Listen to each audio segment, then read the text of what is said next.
Now, let's move on to the intermediate chain. We have seen lipophilic portion. For the intermediate chain, usually they are about 1 to 3 carbon. Okay, just go across the whole examples here. About 1 to 3 carbon. And the intermediate chain actually is the one that will help in terms of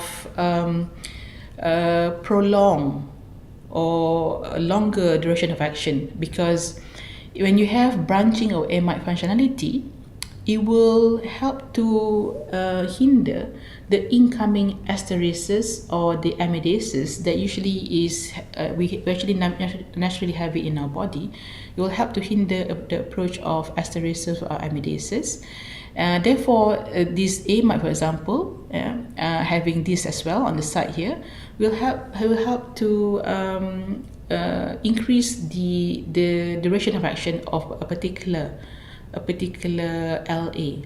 Okay, and you'll see later as well, when you increase the duration of action, it will normally lead to higher toxicity. Okay, but we'll see later. All right. Now let's move on to the last part of the LA, which is the hydrophilic moiety. And in this case, you see, I've highlighted this part of the molecule, all right, and there's one LA that doesn't have this hydrophilic moiety, yeah, which is benzocaine.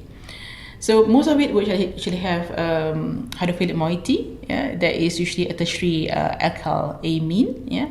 The pH is about the pKa is about 7.5 to 9. Yeah, that helps the pKa in terms of the onset of action. All right, and this onium ion is thought to be required for binding onto the sodium channel. So it's thought to be very important. The exception is benzocaine. Yeah, so benzocaine has a slightly different mechanism of action because they only have the lipophilic portion and the intermediate chain.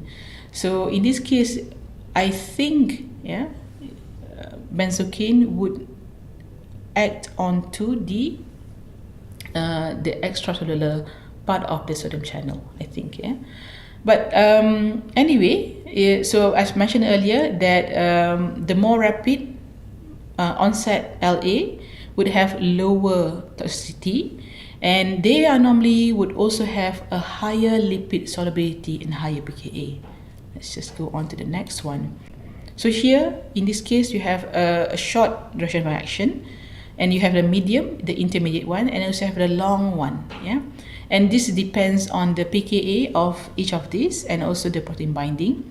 And with a longer one, as I mentioned earlier, you would have usually higher toxicity compared to a shorter mode of action for LA. In summary, the action of oral anesthetic is very much influenced by the firstly, the pKa of the LA, remember, is a weak base, and also the availability of the proton as well to the weak bases, and it depends on the physical chemical properties. So as mentioned earlier, the properties of firstly, you have to know about the lipophilic portion. What does it do, and what are the factors, the electronic factors that influence the physicochemical properties of the in the lipophilic portion. Yeah. Second, you have to know also the intermediate chain, and lastly on the hydrophilic portion, I just mentioned briefly, but as I mentioned earlier, it's very important that onium ion is very important, and relate back all these factors to the mode of action. And so in general, there are two mode of actions. First would be the mode A, yeah, and mode B. So if you want to revision, just go back to my earlier videos. So that's about it.